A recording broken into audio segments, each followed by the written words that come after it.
Been a busy morning. I just got finished editing yesterday's vlog because last night my wife and I had a movie night and spent some time together and didn't get to edit at night like I normally do. Just finished the edit, it's 10:30 and now I have to get my shit in a group and go to a client. Today's a better day than yesterday as far as busyness goes. Don't have quite so many clients. And Brennan and Carlin are off to a birthday party for an old neighbor of ours. He's turning 3. They gotta do their thing. I'm gonna go get dressed. Also, today is Saturday. Saturday means cheat day. Cheat day means all the fun stuff. That was breakfast. This is for later. Oh, I can't wait for that. Probably one of the better parts of this diet is the fact that on Saturday you get to eat whatever the hell you want, which is awesome. The psychological release valve, but there's also biochemical reasons. It spikes your insulin levels, boosts your metabolism, helps you burn fat. There's actual reasons why it's not just to reward yourself for 6 days of healthy eating by purging and binging on junk. So they told me to do it. I'm going along with it because I'm down for the idea. So if it's not rocket science, there you go. Spring has been kind of hovering. It's not, or summer I guess I should say. It's not officially here yet. It's not warm. I had to wear a jacket the other day. I'm not super sore about having to wear a jacket. I just prefer summer. More enjoyable. You get to do more stuff. I've never been a winter person. I tried snowboarding once in my life and damn near broke my leg and just haven't really had the desire to go back. First client of the day. I've talked about this client before. I can't remember if I've talked about this client before. This client is the dog I'm working with. This client is a deaf Dogo Argentino. Interesting challenge for training. And it's been a lot of fun, and she's a really good dog, and her humans are very committed.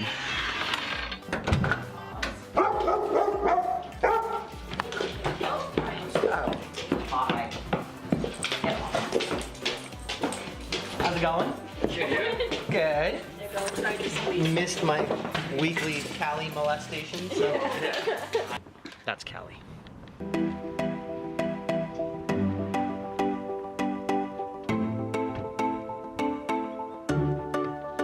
We've got tonight the world's in our head. Just try to do what no one can when moon is hiding from my world, of wars and fights, from a world of tears and cries and broken mirrors.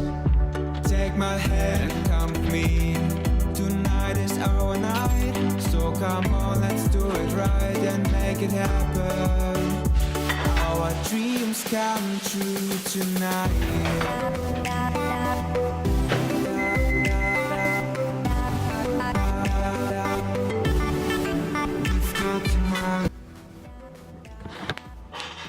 Alright, done editing yesterday's vlog. So I was going to talk about this on yesterday's vlog, but I kind of ran out of time, so I'm going to talk about it in today's vlog. So let's talk about goal setting. So I just did a whole section on goal setting. I'm sitting here realizing that I think I did it in a really inefficient way after my client. And we'll sit down and talk about it. And it's not that I did it wrong or that, you know, there's no real wrong way of setting goals, but I remembered as I was doing it, there's a way that I learned how to do it that I really prefer to the whole traditional, like, set 5 goals for 5 months kind of thing. And I think I'm going to go about doing it that way, and I will record that section and we can talk about it. Alright, off to my last official client of the day. I do have a phone consultation later today, but it's with a really nice girl who is a mutual friend of a friend of mine who has some issues with her dog, and she likely just wants to talk and clear some things up. Rocky. So like last official client. After this client, I'm bringing Rocky back, and then I am heading to my parents where I think my wife and my son are hanging out.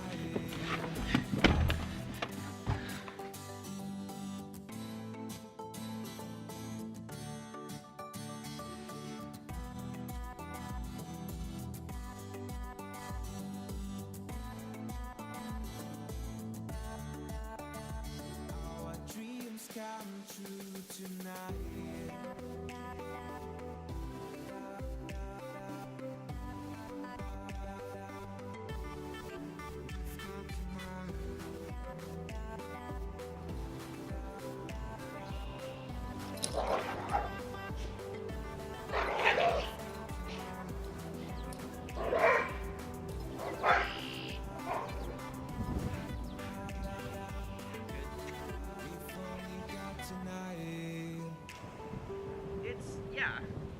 that's not, like, she's not broken though. Like, as far as aggressive dogs go, that's kind of normally what happens.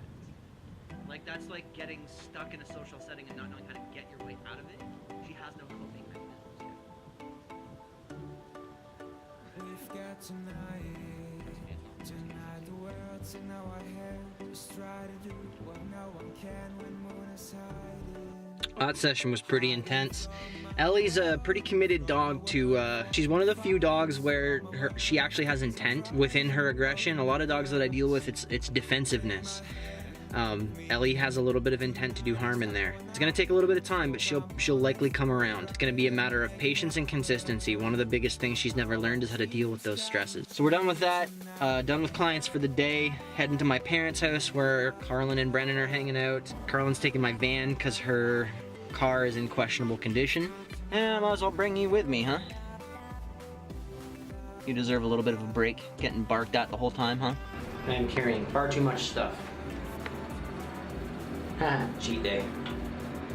Love cheat day. Careful, Brennan. This camera just got dropped on the floor again, and it still works. I'm pushing it today. I want to talk about setting goals, but in 1 second. I personally haven't set goals in a while. The first time I ever actually wrote out my goals and posted it on my mirror to see every day, I actually had one of the best 2 quarters of my entire life in business, and I haven't done it since, and I can't actually tell you why. But I do know that earlier today when I attempted to do it, I felt like nervous. I felt a little scared, and I can't tell you why. I have absolutely no idea why. But it might be an indication as to why I felt that way in the past. I figure if one of my objectives is to get better in business, better as a person, better within my family life, if I want to improve at all, I have to have some measurable benchmarks, some checkpoints to indicate that I'm making progress. And I've never seen this as more valuable or more imperative than over the last month. I've been on a diet, and I committed myself to doing weigh-ins and measurements every Wednesday. After breakfast, before lunch, same scale, underwear only, so there's no variables, to make sure I'm making progress. And one thing I've noticed is in the last month, I've lost 12 pounds, which is good for as far as weight loss goes. But I can't see it just by looking at myself. To look at myself in the mirror, I haven't lost any weight. And there's a strong possibility that people around me haven't really noticed me losing weight yet. Maybe somebody that hasn't seen me for a month might notice, I don't know. I wouldn't know that I was making progress unless it was being recorded and tracked. So that's something that kind of is on my mind as far as goal setting goes, and one of the reasons why I want to get back into it. I want to set some actual concrete goals and objectives to make sure I know I'm moving forward instead of backwards in my business life, my personal life, my familial life, everything. There's a couple of things about goal setting that you need to understand. The first is don't set arbitrary goals. A lot of people set goals like, I want to make $100,000. I want to make $1 million. And though it's good to have high aspirations and high expectations, my question for those people is always, well, what does your life look like when you have $100,000? Because a lot of people don't think it through. A lot of people don't know what their life's going to look like when they make that kind of money. They just see other people saying $100,000 means you're successful. $1 million means you're successful. I want to be successful. What does success look like to you? Be specific instead of arbitrary. This was something that I did early on too. I made a hapless goal of saying I wanted to make $100,000 in a year, and I questioned myself as to why. Why do I need to make $100,000? It's not that making money is bad, but you should have a reason behind it. Why do you want to make that much money? What does your life look like when you make that much money? Do you get to buy a house? Do you get to buy a car? Do you get to be out of debt? Do you get financial freedom? Do you get to travel more? If that's the case, those should be the goals more than the actual dollar figure. What does your life look like when you make that kind of money? The second thing I like to point out when setting goals, and what I like to do when I'm setting goals, is I want to have short-term goals and a North Star, right?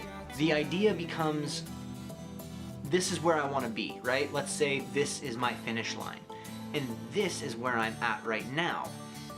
There needs to be checkpoints and places where I get to see that I'm making progress to get to here, right? I'm starting here, I'm ending here, and I need checkpoints along the way.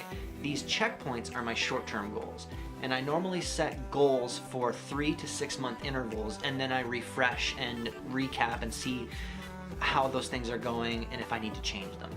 Thing number 3 about setting goals, I want to have them legitimately written down. Not on a computer, not on a phone. I like to either handwrite or print out my goals. And I want to post them somewhere where I get to see them. See them frequently, experience them frequently. What I mean by experience them, let's say one of my goals is to own an Aston Martin DB9, one of my favorite cars. When I read that quote while I'm brushing my teeth in the morning, I get to imagine what it would be like to take 4 hours on a Friday and take my Aston Martin up to St. Catharines to visit my family, or to Toronto to visit friends, or to wherever I want to go. What is it going to feel like to grab my son and throw him in the Aston Martin and go for a road trip, or a road trip with my wife while my kids are at summer camp? That's the kind of thing I mean. Having them written down and accessible where you get to see them every day keeps your mind focused and fixated on those goals, and it's very important. All right, now let's get into actually practically setting some goals. I don't actually have time to set my goals today, but I wanted to talk about it because I mentioned it in yesterday's vlog. Tomorrow, I'm actually gonna sit down and write out my goals because I have no clients tomorrow. Tomorrow's gonna be a pretty slow day for me. So I'm gonna legitimately sit down and write out my goals, and I'll talk you guys through what I do. As a preview, I do something called dreamlining, which was introduced to me by Tim Ferriss in the 4-Hour Workweek, where you talk about not just an arbitrary goal like making $50,000 a year. It breaks these things down into small increments. You set goals based on what you want to be, what you want to do, and what you want to have. What you want to be, fluent in French. What you want to do, travel to England. What you want to have, a new house. For example, not my goals, but just a good example. We'll talk a little bit more about that tomorrow. As for right now, I'm about to go downtown with my mom, my niece, and Brennan, and putting the dogs up for the night. I'll be back a little later for them. Good girl, Soph. And while I'm down there, I'm going to be doing a little bit of street photography and stuff like that. So probably not going to be vlogging. Talk more about street photography in a future vlog. But I think that's going to do it for today. Thank you guys very much for being a part of this journey with me. See you in the next vlog.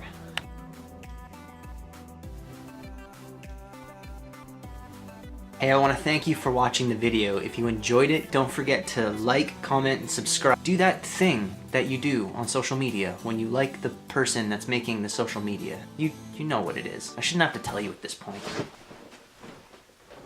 Where the hell's my coffee?